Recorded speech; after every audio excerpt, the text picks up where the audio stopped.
네, 이번 시간에는 논증, 제일 핵심이 되는 연역법, 귀납법 여기에 초점을 두고 설명드리도록 하겠습니다.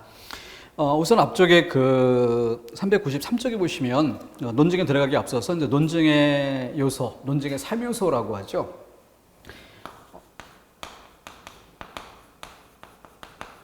네, 논증의 3요소를 명제, 논거, 추론 이렇게 세 가지로 설명을 합니다. 393, 394까지.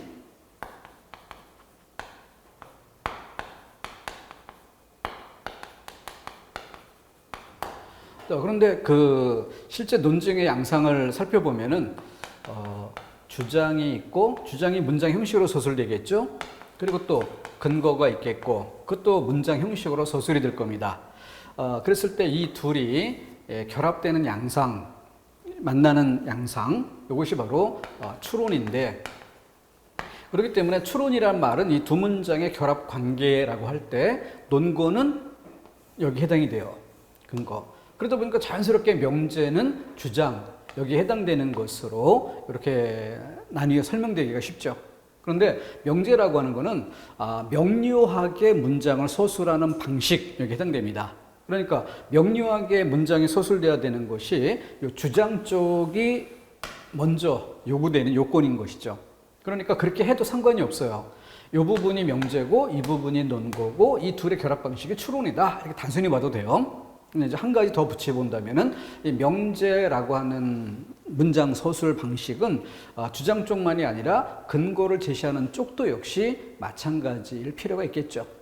근거 쪽이라고 아무렇게나 문장을 써도 되는 건 아니니까. 근데 통상 주장 쪽에 명제 형식으로 서술돼야 한다. 그리고 근거에 논리적 근거 이것이 갖춰져야 한다.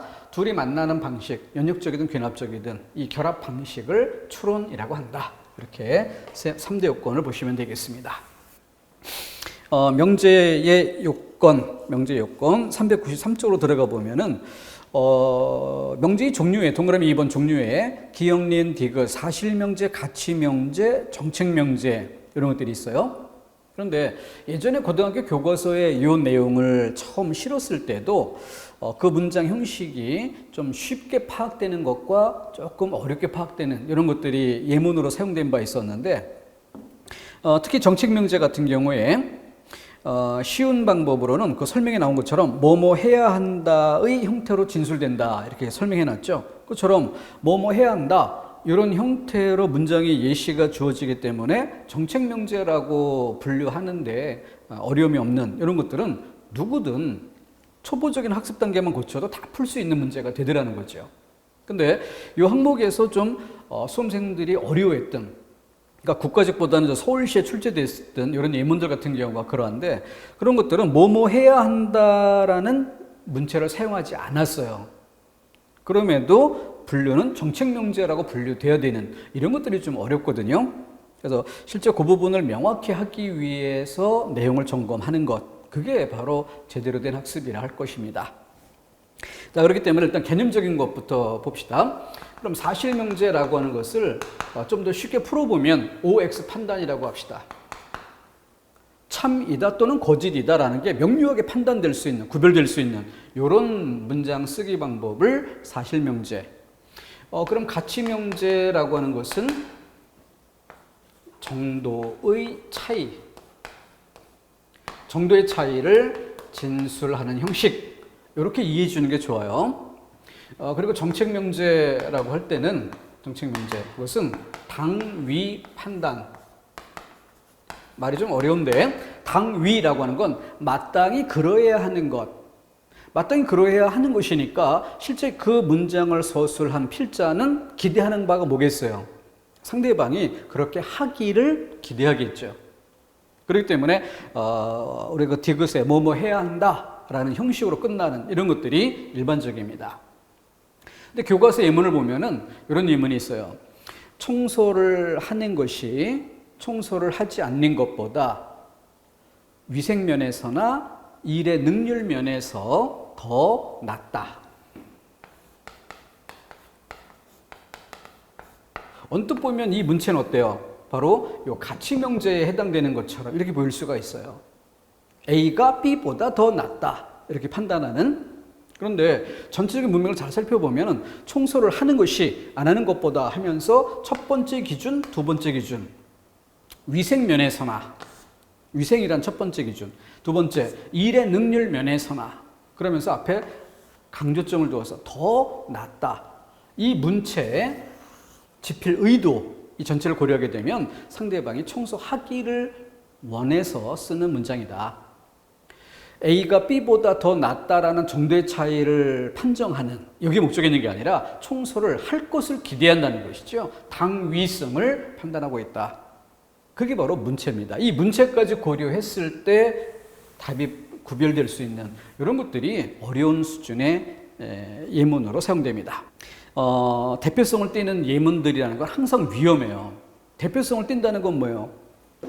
우리가 자주 설명드리지만 어떤 용어가 있고 그 용어에 대해서 되게 추상적인 진술, 추상적인 설명 이런 것들이 이루어지게 되는데 항상 이 대표성을 띠는 예라고 하는 것은 1번 용어를 보고 2번 추상적 진술의 설명을 읽고 3번 대표성을 띠는 예를 보는데 이걸 다시 그림을 다시 한번 그려본다면 어떻게 된다? 대표성을 띠는 것만큼 가장 대표적인 것만큼 난이도로 말하면 가장 쉬운 것, 가장 쉬운 것. 그러니까 대표성을 띠는 예로 우리가 공부한다는 것은 뭐예요? 난이도 낮은 문제만 풀 수 있게 해준다는 거죠. 난이도가 높다. 수험생들이 헷갈려하고 어려울 수 있다. 바로 대표적이지 않은 이런 부분에서 예문이 나올 때가 어려울 수 있다는 것이죠.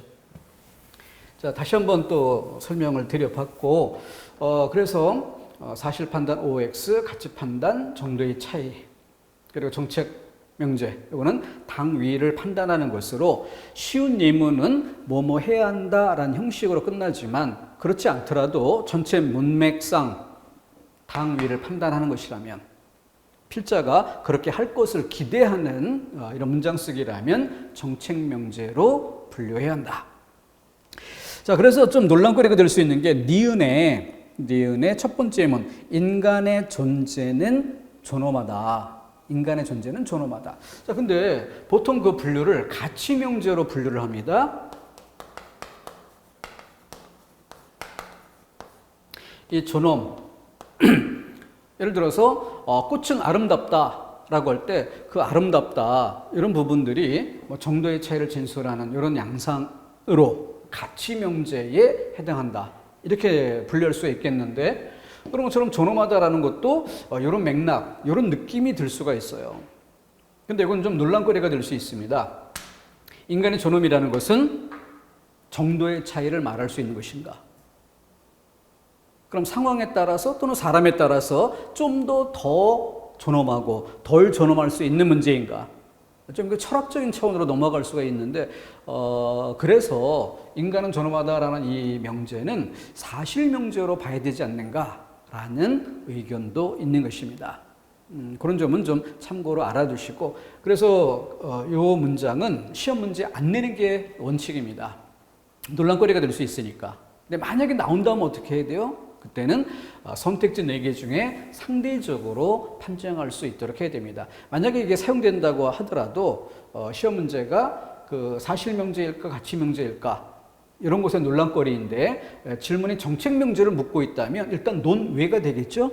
그러니까 선택지에 들어온다 하더라도 논란거리가 되지는 않을 겁니다. 또 사실 명제를 고르는 이런 문제라면은 좀 더 명백하게 OX 판단이 가능한 그런 문장들이 따로 주어졌다면 그걸 답으로 골라야 할 것이고 뭐 정책 명제 이런 성향들의 문장이 대부분이라면 그런 것들에 비해서 인간은 존엄하다는 문장을 상대적으로 사실 명제 쪽으로 분류해서 답하는 이런 지혜로움이 있어야 될 것입니다. 보통은 출제하지 않습니다. 그래서 논란거리가 될 수 있는 지점이 어디인가 이걸 좀 소개를 드리고자 언급했을 뿐이고요. 자, 다음 이어가겠습니다. 자, 그러면은 추론으로 들어가서 논증의 방법. 논증의 방법 하면은 가장 그 대표적인 것으로 4가지가 있어요.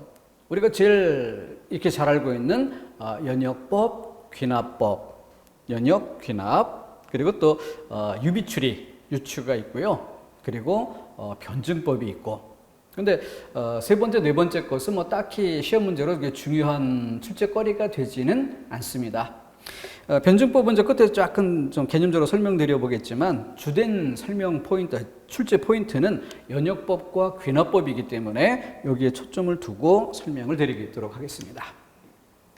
자, 우선 그림을 이렇게 그려봤는데 제일 먼저 우리가 살펴야 될 것이 전제나 근거, 논증이라는 것이 주장이 있어야 되겠죠? 주장. 그 결론이나 주장을 분명히 하고 그걸 그 타당성을 입증하기 위해 사용한 근거가 되는 것, 전제가 되는 게 뭐냐라는 것을 나눠주는 게 가장 먼저 할 일입니다. 먼저 이런 경우를 보죠.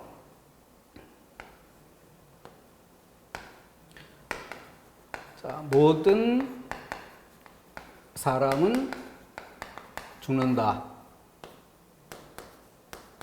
소크라테스는 사람이다. 소크라테스는 죽는다. 기출문제에는 이런 형식으로 출제되는 일이 없습니다. 기출문제는 이렇게 출제되는 일이 없어요. 근데 어디서 문제가 되느냐 하면은 요즘에는 그 공무원 시험 문제를 기출문제 원본 그 자체를 다 공개하기 때문에 그런 일이 없어요. 하지만 예전에는 원본을 공개하지 않던 시절에는 수험생들 기억에 의존해서 문제를 복원합니다. 그러면은 원문에는 그렇게 쓰인 게 아니라 어떤 문체가 반영이 되어 있는데, 접속어가 들어가 있거나 문체가 반영되어 있는데 시험이 끝난 뒤 문제를 복원할 때 수험생들이 이렇게 복원하는 일이 생겨요. 그리고 문제 안에서는 상대적으로 귀납법으로 봤을지 아니면 연역법으로 봤을지의 답의 방향이 있었겠죠. 그러니까 이런 경우를 무턱대고 연역법이라고 말하는 이런 일이 생기는 겁니다.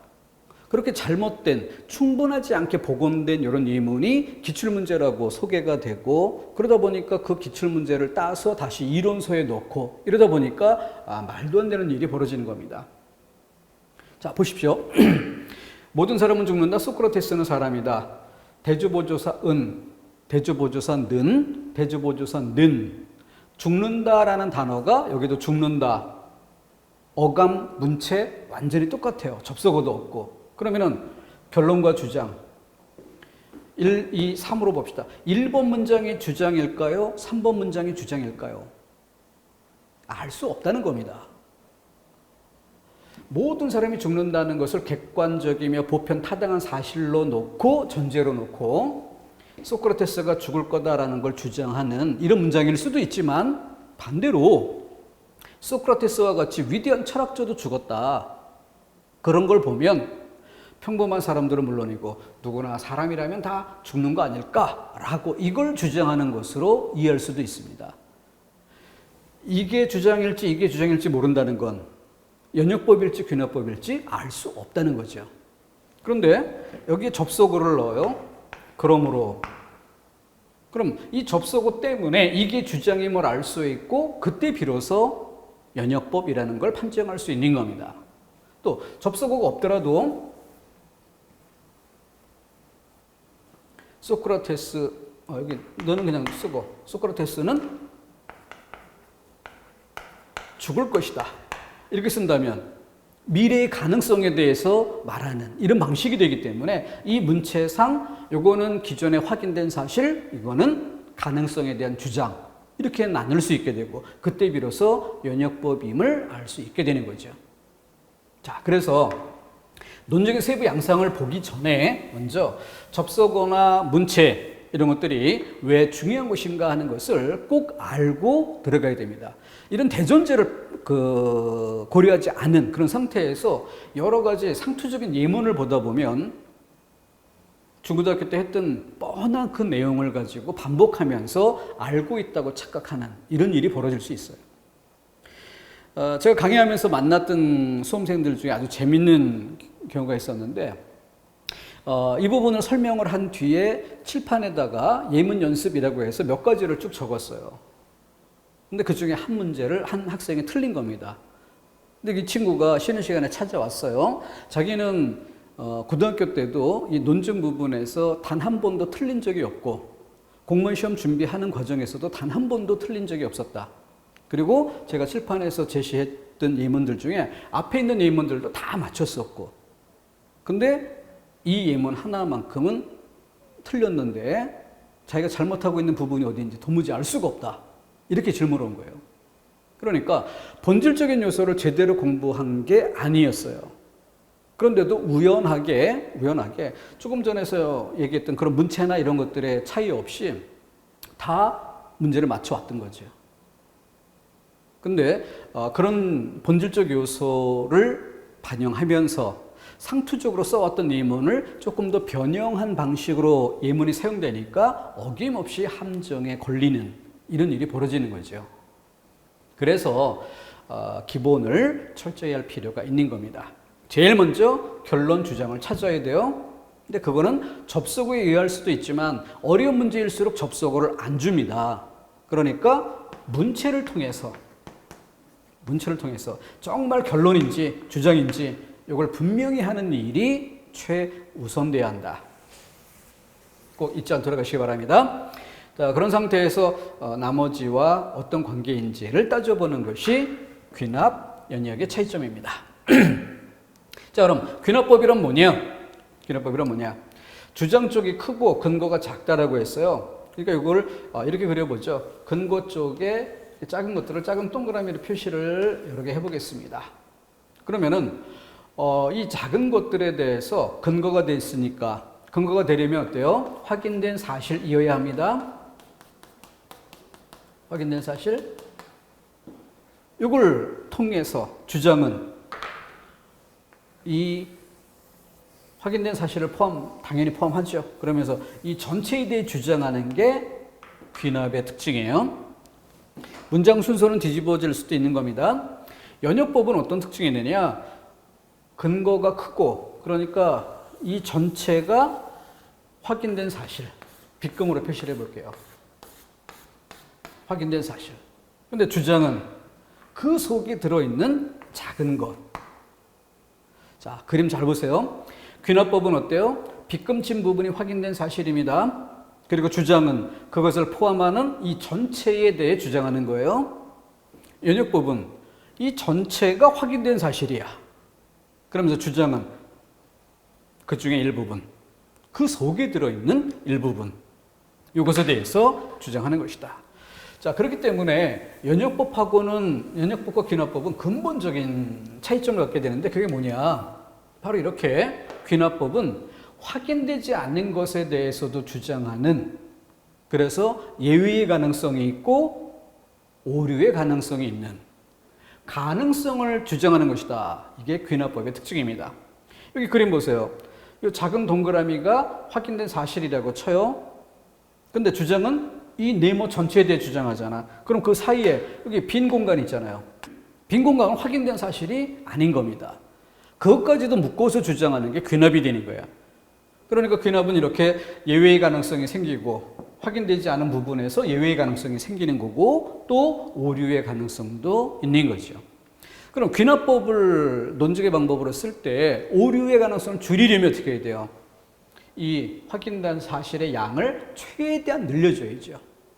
최대한 늘려주는 것이 그만큼 오류 가능성을 줄이는 이런 방법이 될 겁니다. 그리고 이 작은 것들을 확인할 때 그냥 작은 것이라고 해서 아무거나가 아니라 좀 더 대표성을 띠는, 전형성을 띠는 이런 것들을 중심으로 확인하는 것이어야 주장의 타당성을 뒷받침해 줄 수 있을 겁니다. 자, 그러면은 연역법은 어때요? 연역법은 전체에 대해서 이미 확인된 사실, 이걸 바탕에 두고 그 속에 들어있는 부분에 대해 주장하는 거라고 그랬죠.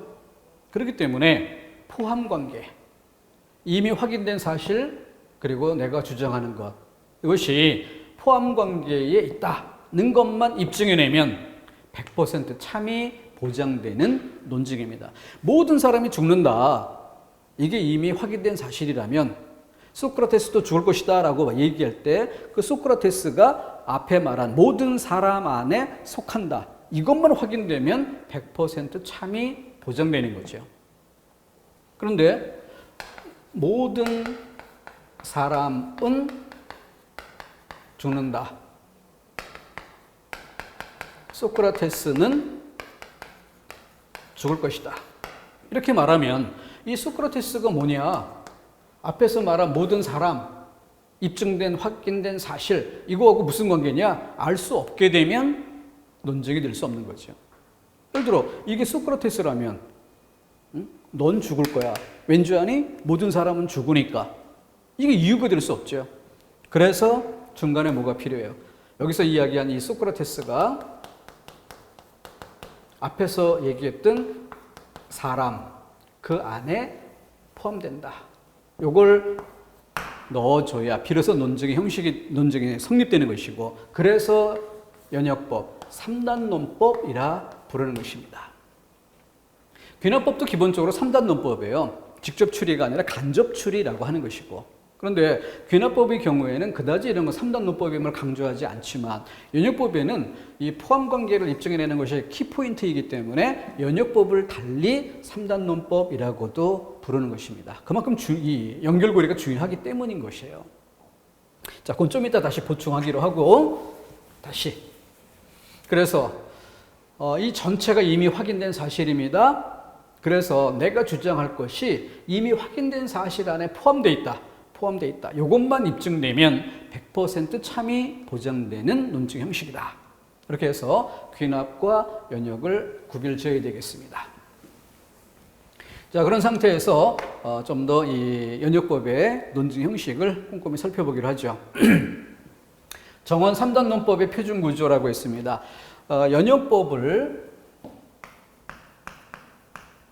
연역법만 3단 논법인 건 아니에요. 귀납법도 3단 논법이 기본이기 때문입니다.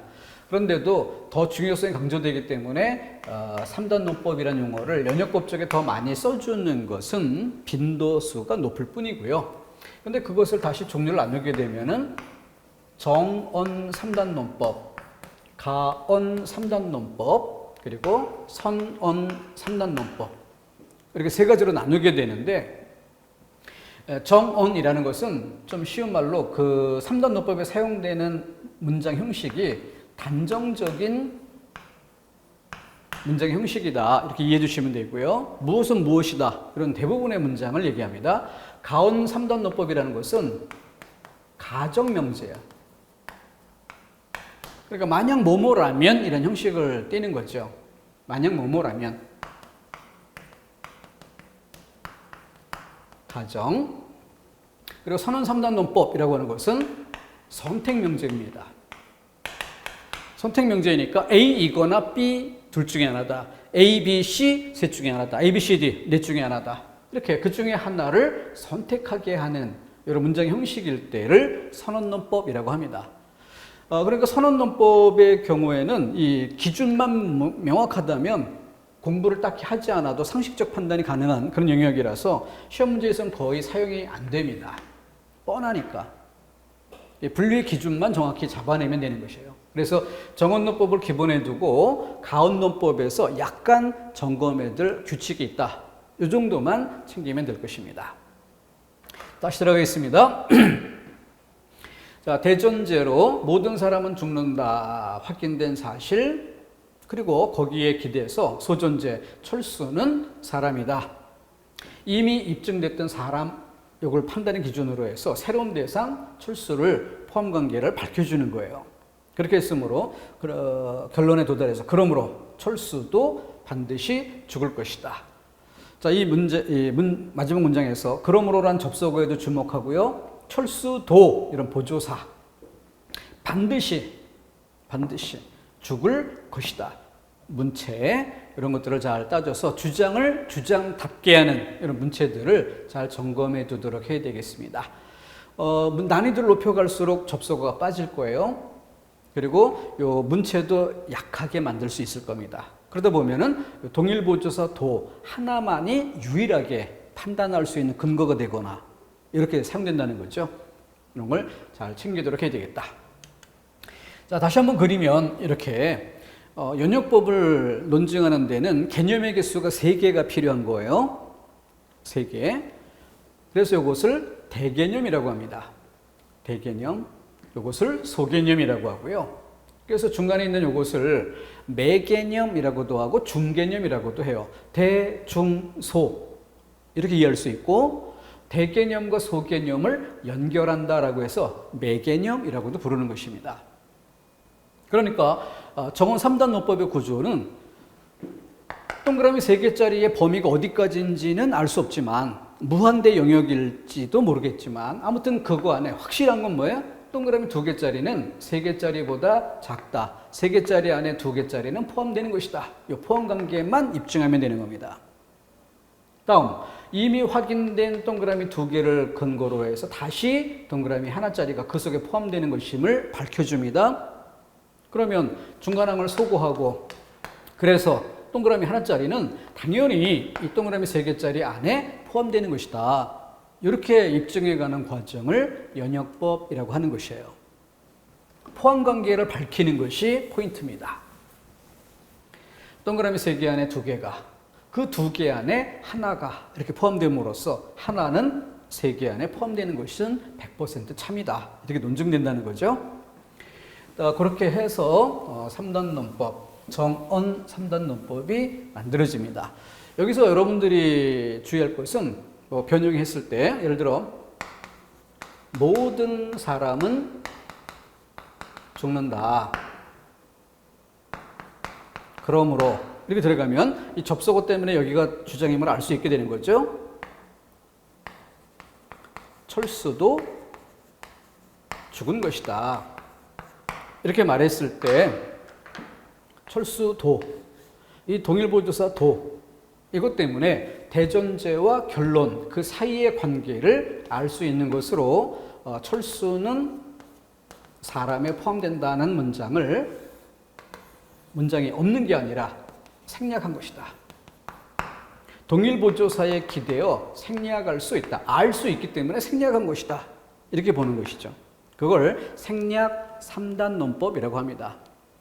더 간단하게는 철수도 사람이니까 죽은 것이지, 이렇게 한 문장처럼 쓸 수도 있어요. 철수도 사람이니까 죽은 것이지. 그 안에 동일보조사에 기대어 대전제, 소존제를 알 수 있게 되는 거죠. 이렇게 문체가 확인돼야 하는 것이 요 정언논법, 정언 3단 논법의 포인트입니다. 난이도를 높이는 방식에서 어떻게 예문에 사용하는지 그걸 잘 지키도록 연습하도록 해야 되겠습니다. 자, 다음 가온 3단 논법인데, 가온 3단 논법은 다른 생각 다 지우고 머리를 깨끗하게 비우고 오직 이 2가지 규칙으로만 문제를 푼다.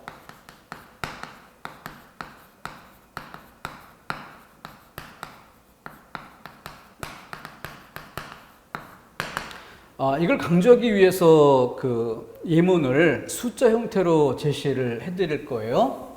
근데 숫자 형식으로 예문을 제시해 드릴 때 뭘 느껴야 되느냐면은 참 거짓이 거짓답게 보이는 건 안 헷갈리겠죠. 참이 참답게 보이는 것도 안 헷갈리겠지. 근데 문제는 참인 것처럼 보이는데 그게 거짓으로 판단되어야 되는 이런 경우, 이런 것들을 예문을 통해, 숫자를 통해 확인해 보면서 왜 규칙이 적용되어야 하는가 하는 것을 바르게 느껴보면 좋겠습니다. 일단 나중에 다시 강조하겠지만, 전권 긍정으로 후권을 긍정하면 참이다. 이건 무슨 얘기냐면, 대전제 문장이 이렇게, 만약 어떤 수가 6으로 나눠진다면 그 수는 3으로도 나눌 수 있는 숫자일 것이다. 어떤 수가 6으로 나눠진다면 그 수는 3으로도 나눠진다. 이렇게 대전제가 주어졌어요. 그래 놓고 이 대전제 중에서 이렇게 만약 뭐뭐라면 이렇게 조건을 제시하는 부분을 전권이라고 합니다. 그리고 그 수가 3으로도 나눠지는 것이다 라고 이렇게 결론을 이야기하는 부분을 후권이라고 그래요. 이거는 내용상 앞뒤를 뒤집어 쓸 수도 있어요. 그러면 어렵겠지. 왜냐하면 실제로는 후권인데 앞에 있으니까 이걸 전권이라고 착각할 수 있으니까. 그래서 7급에는 이런 것들이 뒤집어진 형태로도, 변형된 문장으로도 출제가 됩니다. 근데 구급은 대체로 뭐 출제된다 하더라도 정상적인 문장 순서를 대체로 보여줍니다. 자, 그래서 앞에 조건을 얘기한 부분, 앞에 있는 부분을 전건, 뒤에 있는 걸 후건. 그래서 소존재가 중요합니다. 이 대전제의 문장에 소존재가 이제 조건을 적용하게 되는데 12는 6으로 나눠지는 숫자이다. 12는 6으로 나눌 수 있다.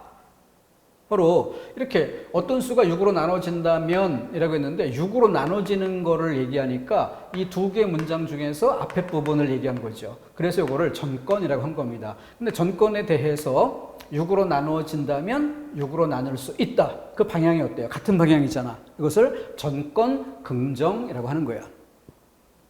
그랬을 때 여기 후건이죠. 자, 판단이 이어집니다. 그러므로 12는 3으로도 나눌 수 있는 숫자일 것이다. 이렇게 주장하는 이 부분이 참이냐 거짓이냐를 판정하는 거예요. 자, 12가 6으로 나눠질 수 있다.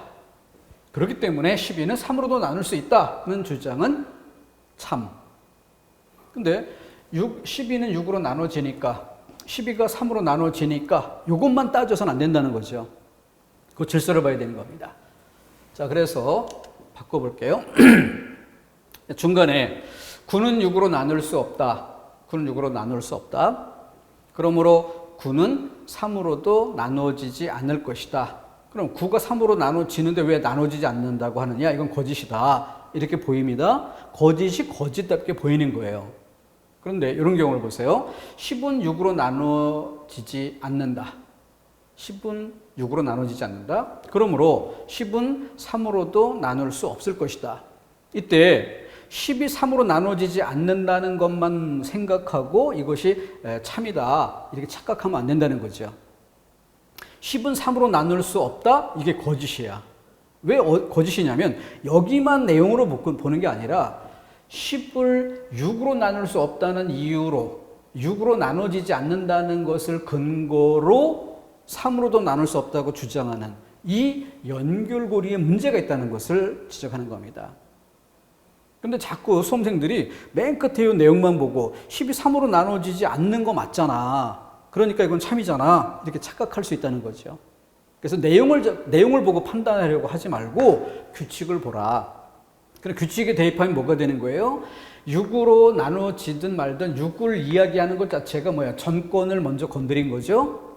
근데 6으로 나눠지지 않는다. X가 됐으니까 대전제에서 얘기한 것과 반대 방향이죠. 그러니까 이걸 규칙으로 정리하면 뭐가 돼? 전권 부정입니다. 전권 부정. 그러면 전권을 긍정해서 후권을 긍정하는 방향이 맞는 거지. 전권을 부정해 놓고 이걸 근거로 후권을 부정하려고 시도하면 이 논증 방식은 정당하지 않다라는 거예요. 그래서 거짓이라고 판단을 해줘야 되는 겁니다. 근데 이 논증의 과정은 생각하지 않고 이 마지막 내용만 보고 10이 3으로 나눠지지 않는 건 사실이 아니냐 이렇게 생각을 하고 참으로 판단하는 이런 경우에 실수가 될 수 있다. 오직 규칙으로 푼다. 그래서 그걸 확인시켜 드리기 위해서 숫자 개념을 사용한 거예요. 그러니까 어떤 방식으로도 항상 규칙만 적용하도록 하고 이 규칙을 적용하는 것이 굉장히 쉽게 그냥 흔히 하는 말로 한 방에 해결이 끝날 수도 있어요. 근데 한 번 헷갈리는 사람은 계속 헷갈리는 맹점이 있습니다. 자꾸 내용을 생각하기 때문인데 그럼 한 번 헷갈리는 사람은 어떻게 해줘야 되느냐? 헷갈린다 싶으면은 학습을 멈춥니다. 그리고 책을 덮고 다른 단원을 공부하든 공부를 하지 않든 완전히 머릿속에 맥락을 끊어줘야 돼요.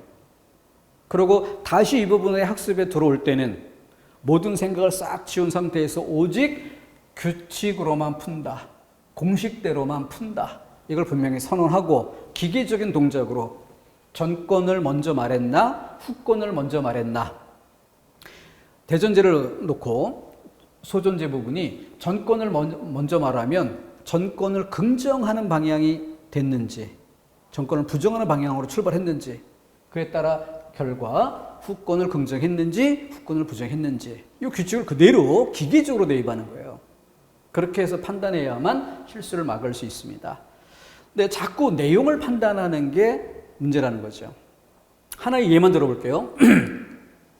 비가 오면 땅이 젖는다. 대전제에 쓰이는 문장이에요. 비가 오면 땅이 젖는다. 그런데 밤새 지켜봐도 비는 오지 않았다. 그러니 땅은 젖지 않았을 것이다. 여기서 내용으로 판단하면 어때요? 비가 안 왔으면 땅이 젖지 않았을 것이다. 그거 맞는 거 아니야? 이렇게 생각한다는 거죠.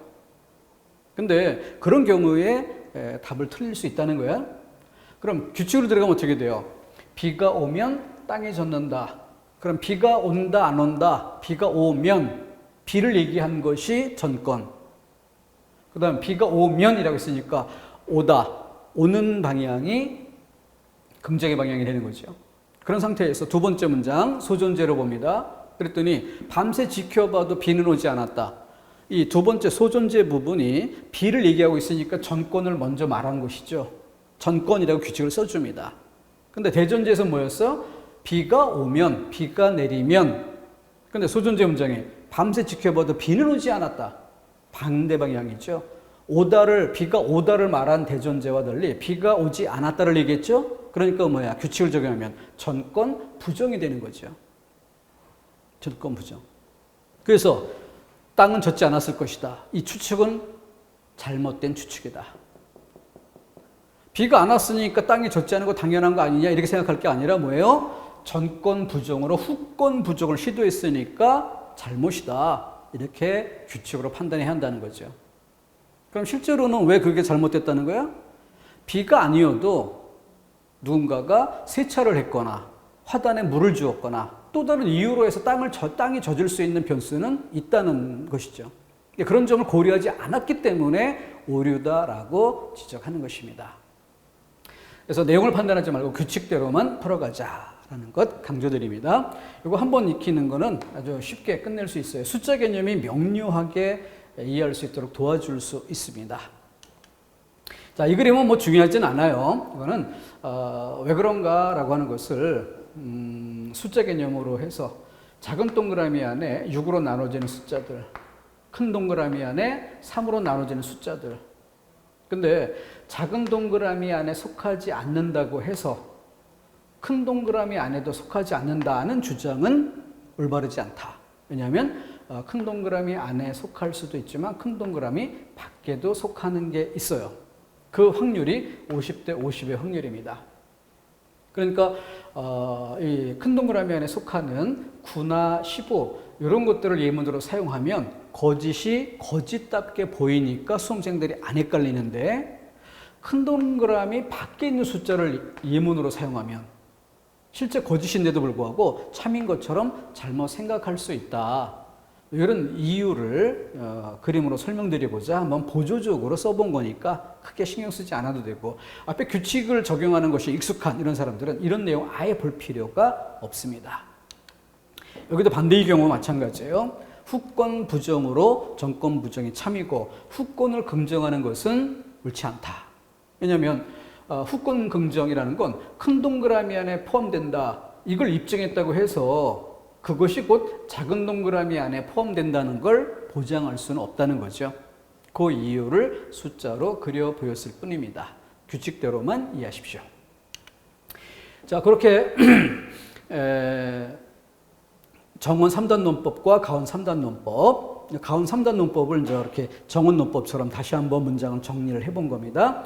어떤 수가 6으로 나누어지면 그 수는 3으로도 나눌 수 있다 해서 전권과 후권, 그 다음 소존재가 12는 6으로 나눠지는 숫자이다. 전권에 대해서 긍정한 방식이죠. 이것으로 결론 12는 3으로도 나눌 수 있다. 전권 긍정으로 후권을 긍정하는 방식, 타당한 논증 이렇게 정리를 하는 거죠.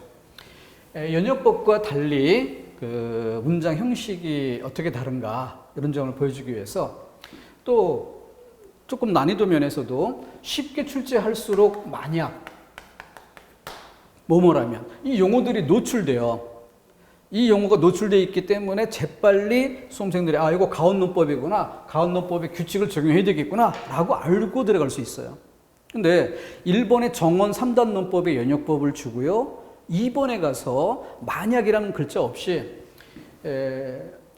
어떤 수가 6으로 나눠진다면 그래서 요 면 아니면 비가 내리면 비가 내리면 이렇게 들어가 보면 요 면자 하나 요것만 가지고 가온논법임을 바로 잡아내야 되는데 요걸 놓치면 가온논법이고 가온논법의 규칙성을 따라야 되는데 정원논법이라고 생각하거나 아니면 귀납법처럼 오해하거나 엉뚱한 일이 벌어질 수 있다는 거죠. 그러면서 시간이 늘어지게 됩니다. 우리에게는 정확한 답도 중요하지만 정해진 제한된 시간 안에 답을 내는 게 더 중요하기 때문이죠. 그래서 여러 개 선택지가 뒤섞였을 때 빨리빨리 예문을 잡아내는 연습, 이게 필요함을 잊지 않아야겠습니다. 그래서 문체 잘 챙기도록 강조드리고 다시 한번 규칙 1, 2. 다음 마지막으로 변증법인데요. 변증법은 우리나라에서 변증법을 제대로 가르치지 않는 그런 특징이 있습니다. 예전에 그 슬견설이라는 글이 고등학교 교과서에 수록이 될 때 이 글을 고등학교 교과서에 수록하는 이유가 변증법을 설명하는 것에 주 목적이 있어요. 그때 교사용 지도서에 뭐라고 써 있었는가 하면은 변증법에 대한, 그래서 원문의 내용은 한 페이지 분량도 안 됩니다. 그냥 그 글자를 좀 넉넉하게 써서 배치를 해도 한 페이지 분량이에요. 근데 이 한 페이지 분량의 이 글에 대해서 교사용 지도서에는 깨알 같은 글씨로 3페이지 이상 설명이 돼 있었어요. 거기서 가르쳐야 될 내용들 등등이. 근데 아주 재밌는 거는 맨 그 변증법으로 구성된 글의 내용이라는 점을 얘기하고 변증법이 무엇인지에 대해서 설명이 이루어집니다. 교사용 지도서에. 그래놓고 맨 마지막에 이런 구절이 있었어요. 이와 같은 변증법을 인간의 역사와 사회에 확대 적용하지 않도록 주의한다. 이렇게 주의사항이 마지막에 있었어요. 특별히 이렇게 박스 처리해가지고 강조점으로. 그게 우리나라의 교육 현실이었습니다. 그러다 보니까 변증법이 어때요? 본질적 요소를 가르치는 게 아닙니다. 그러다 보니까 변증법 하면 곧 절충설 이런 정도로 등치돼 버리는 거예요. 제대로 본질적인 요소를 다 안 가르치니까 이런 일이 벌어지는 겁니다. 그러니까 시험 문제에서도 이 절충설 아니냐 이런 정도의 느낌 들면 이거 변증법인가 보다라고 찍으면 다 맞는 거예요. 그러니까 문제도 아주 쉬운 수준에서 다뤄지고 본질적인 제대로 된 이런 부분은 아예 언급되지 않는다는 거죠. 그래서 굳이 공부할 꼬리 이걸 먼저 꼬집어낸다면 정, 반, 그리고 합을 이야기할 때 원래는 이렇게 이쪽에다가 합을 써야 돼요. 정반, 합. 그런데 가운데다 쓰면은 절충설처럼 보이죠. 근데 아무튼 이렇게 절충설로 보이는 정과 반이 서로 맞서는 과정에서 둘을 절충해서 합을 도출한다라고 하는 이 중간 과정. 이것을 뭐라고 해요? 이것을 지양이라고 하는데 이 낱말 뜻, 지양이라는 낱말 뜻 이것만 정확히 이해해주면 웬만한 7급까지도 학습이 다 끝난다 이렇게 이해해 두시면 됩니다. 그래서 지양이라고 하는 것은 억제하다, 금지하다 이런 뜻이 아니라 바로 발전적인 통합이란 뜻으로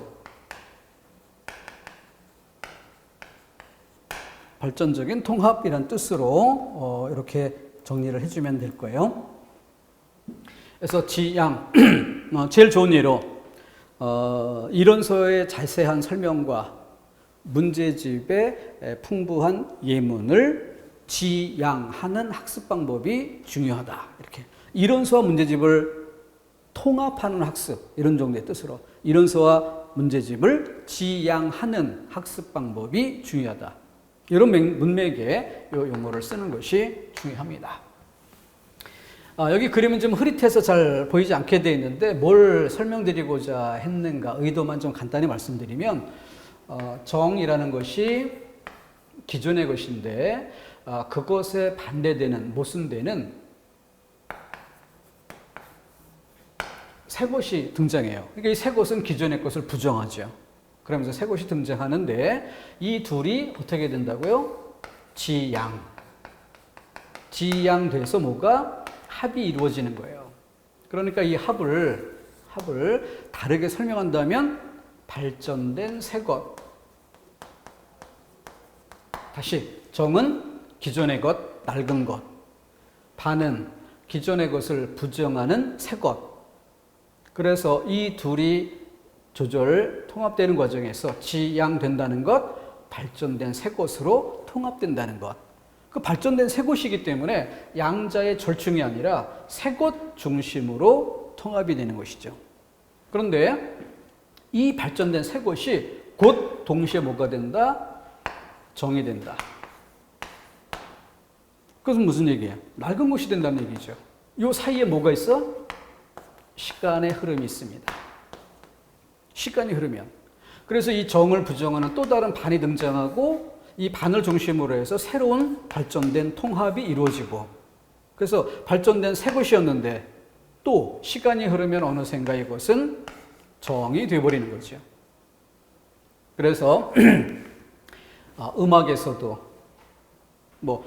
트로트가 있다가 고고가 등장하고 고고 중심으로 새로운 음악이 정착을 했을 때 그 고고 중심의 새로운 음악 풍토가 낡은 것이 되고 거기에 부정되는 새로운 디스코가 등장하고 디스코 중심으로 또 새로운 풍토가 조성이 되고 세월이 흐르면 다시 그것은 또 다른 장르로 뒤바뀌게 되죠. 그런 것처럼 정반합을 통해서 계속 바뀌어 가는데 이 사이클을 놓고 보면 어때요? 바로 제자리에서 맴도는 정반업이 제자리에서 맴도는 다람쥐 쳇바퀴 같은 그런 것이 아니라 뭐예요? 자동차 바퀴처럼 한 바퀴, 두 바퀴 돌 때마다 어때요? 일정한 방향으로 전진, 발전한다는 것이죠. 그러니까 이 변증법을 잘못 이해하게 되면 역사는 돌고 돈다. 이렇게 착각하게 되는 거죠. 역사는 돌고 돈다는 말을 이 축이 고정된 다람쥐 쳇바퀴처럼 제자리에서 돌고 도는 것으로 보면은 뭐예요? 우리가 민주화가 되어 간다든가 이런 모든 사회활동들이 어때요? 다 부질없다라고 얘기하게 됩니다. 왜?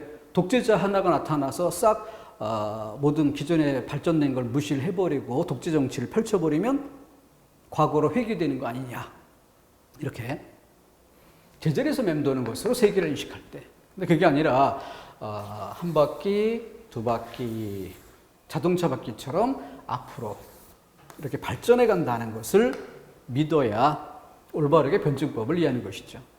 그러니까 변증법이 인간의 사회 역사에 적용되면 바로 발전의 논리로, 좀 과할 때는 혁명의 논리로 이렇게 이용될 수도 있죠. 그렇기 때문에 기득권 세력들은 이 부분을 경계하는 것입니다. 그래서 역사는 돌고 돈다는 식의 고정된 위치에서 돌고 도는 것처럼 기존의 질서를 유지시키려는 이런 쪽으로 그 기득권 세력들은 작동하기 마련이고, 또 어떤 객관의 사회 역사가 발전해가는 것을 부정하는 이런 걸 가르칠 수밖에 없는 거죠. 생리상 그럴 수밖에 없습니다. 그래서 변증법 시험에는 지양 정도의 용어, 이것 이외의 본질적인 요소는 출제되기 어렵지 않을까, 그런 보조적인 측면을 지적을 해드린 거고요. 깊이 들어갈 필요 없습니다. 일단 간단히 보시고, 어쨌든 한 가지만 더 보충해서 말씀드리면, 지금까지 연역법, 귀납법, 그리고 약간의 그냥 변증법 이런 얘기를 했지만, 사실은 선택지에 예문이 사용되는 이런 시험 문제는 기본 개념만 철저히 하면 쉽게 풀립니다. 이런 것과 달리 문제가 되는 건 뭐냐면 보기 박스에 예문이 사용되고 그 예문 중에 일부분이 논증인 경우, 자, 이게 제일 문제가 됩니다. 아주 간단하게 첫 번째 단락, 두 번째 단락, 세 번째 단락, 네 번째 단락. 그런데 두 번째 단락에도 그러므로, 세 번째 단락에도 따라서 이런 식으로 글이 들어간다면 논증의 범위가 어디까지냐? 첫째, 둘째 단락까지만 따져서 이 둘째 단락의 첫 문장이 논증의 결론에 해당되느냐? 아니면 3단락까지 해서 3단락에 나타난 이 부분이 논증의 결론이냐? 논증인 부분이 어디인가라는 독해를 수반하는 이런 시험 문제일 때가 또 어려움이 될 수 있습니다. 그렇기 때문에 선택지마다 예문이 사용되고 그래서 논증의 범위가 딱딱 정해진 1번 선택지도 한 덩어리의 논증, 2번 선택지도 한 덩어리의 논증. 그럼 이미 그만큼 쉬워진 거죠. 근데 보기 안에 자료가 들어올 때는 논증에 사용된 부분이 어디인가를 먼저 정한 뒤 문제를 풀어야 되는 이런 경우가 생깁니다. 과거에 그 정답에 대해 논란이 생기고 이런 경우를 보면 전부 이런 형식이었어요. 논증이 어디인지를 몰라서 문제를 못 푸는. 그러니까 맨 마지막이 결론일 것이라는 짐작하에 문제를 풀다가 실수하는 이런 경우들이 많이 있었던 겁니다. 그래서 어디나 이 독해란 부분은 항상 가장 기초이면서도 마무리 단계에 활용되는 가장 중요한 키포인트가 되죠. 자, 그 점을 주의할 점으로 한 가지 더 강조드리면서 논증에 대한 설명을 정리하도록 하겠습니다. 다음 시간에는 이제 글 전체에 대한 그 내용들 수사법 형태로 정리를 해볼 것이고, 그것이 끝나면은 기본적인 뭐 이론에 대한 설명은 걸쭉 끝난다 볼 수 있을 겁니다. 그러니까 그 뒤에는 거의 뭐 독해 방법론 이런 것들로 진도를 마무리하게 될 텐데, 특히 문학 쪽은 좀 더 시간을 압축적으로 해서 간단한 맛보기와 대표적인 예시 이런 것들로서 방법적인 걸 소개하는 정도가 주가 돼야 될 것 같습니다. 아무래도 문학 쪽은 문제풀이 쪽에서 다양한 예문으로 맛보기 하는 게 훨씬 비중이 있어야 되지 않을까 이렇게 생각을 합니다. 일단락 짚고 다음 시간에 수사법으로 이어가겠습니다.